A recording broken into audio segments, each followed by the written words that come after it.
Welcome back to the video. Here with Tanner's Pianos, and in today's video, I'm going to be showing you how to clean piano keys in this video. So what I'm going to be using is some simple stuff to clean with. What I'm going to be using is like a lint-free cloth or whatever. That's what I'm going to be using. And also, this right here is what else I'm going to be using. This is 91% rubbing alcohol. Now, before I start cleaning the keys, I need to go over some stuff with y'all before. Well, I need to talk to y'all about some stuff before, because of course you're gonna think, oh my God, you're stupid, before you click off this video. So anyway, again, with the alcohol, you do not want to use large amounts, because you will ruin your keys, especially if they're ivory. So again, when you're cleaning piano keys, like these are plastic keys, these ain't ivory.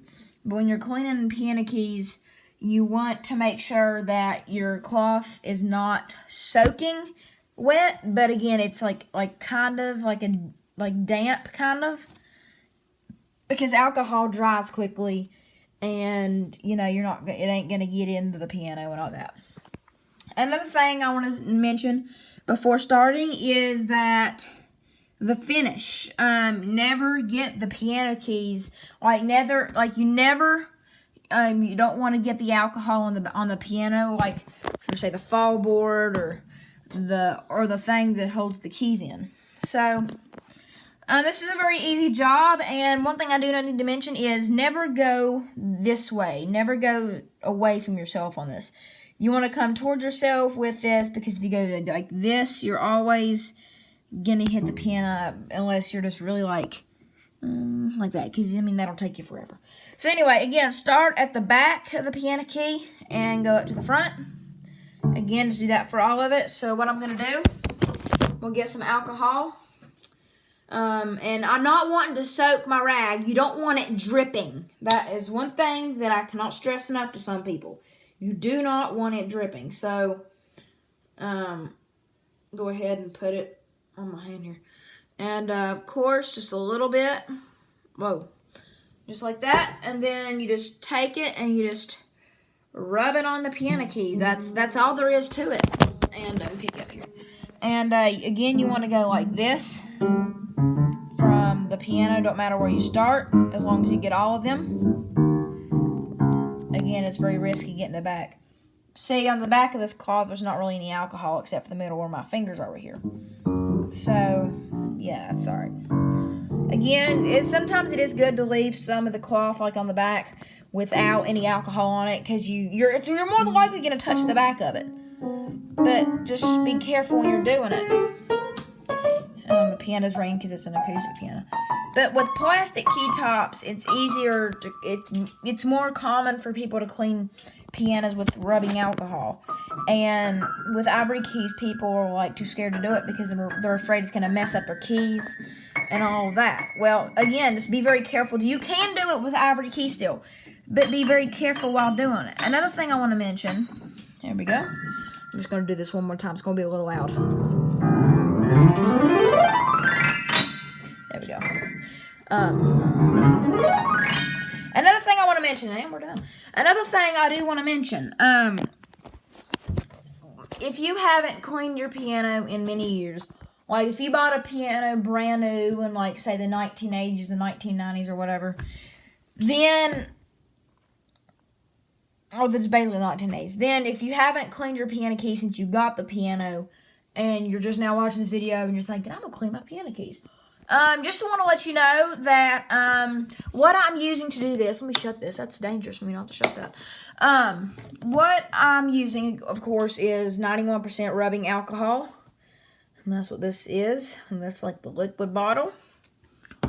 So, when you clean your ivory piano keys, of course, now most ivory piano keys nowadays are going to be yellowed and all that. Of course, they ain't allowed to make ivory. They ain't allowed to make ivory anymore or sell ivory and all that. But anyway, so what you do when you clean your ivory piano keys is, of course, don't touch the finish with alcohol. But you're gonna be horrified and surprised that all that dirt and gunk is coming off your keys. And a lot of the times when you're cleaning your piano that has ivory keys, they ain't going to be as yellow because you got all that dirt and stuff off. And even when, for, like, the hands that are playing the piano, like whoever's playing the piano, like if they're sweating or anything like that, it's also going to get the piano keys dirty that way. It ain't just dropping stuff in the keys or on the keys. You playing it, I don't care who you are, you playing it is going to get the piano keys, you're going to get the keys dirty.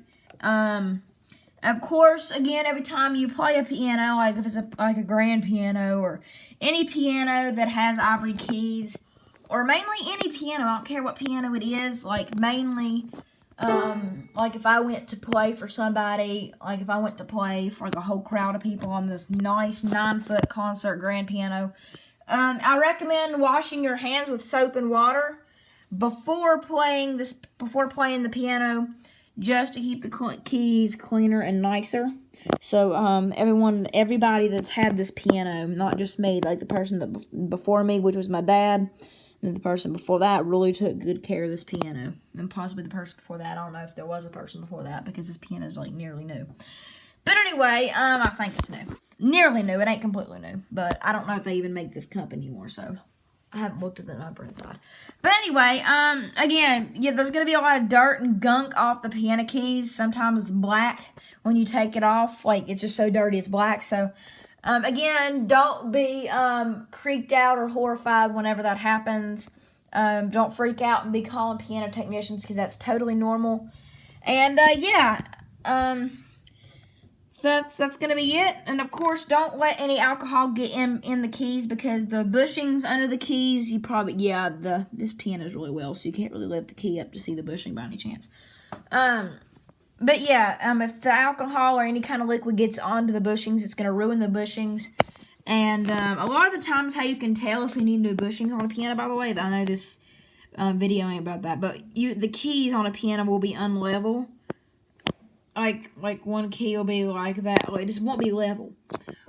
But that's the sign that either there's something wrong with the action and it's pushing down on the key, or there's something wrong with the action and it's messing with the key. In most cases, the bushings just need replaced because over time when you're playing, it's going to mash them down and make the felt, like the green bushings at the top, make them flatter and, you know, press them in because they're made of felt. And over time, the felts are going to wear out and the keys are going to start to get unlevel and you'll need to replace the bushings and all that. And I'll demonstrate of how to get to the bushings under a key in another video. I don't think it's possible on this piano because the fob board don't really come out in this piano. I'll have to figure that out. But I'll do a demonstration video one day about taking the keys up and replacing bushings and all that. So anyway, guys, that is how you clean piano keys, ivory or plastic. Does not matter. Again, don't use large amounts. You don't want it dripping, and you don't want it dripping, or else that it's really going to ruin the keys, especially if they're ivory. And yeah, that is basically it for this video. Leave a like if you enjoyed. Subscribe to the channel if you haven't already. And this is Tanner's Pianos, and I'm going to play. Alright, so hope you enjoyed, and I'll see y'all in the next video. Have a great one.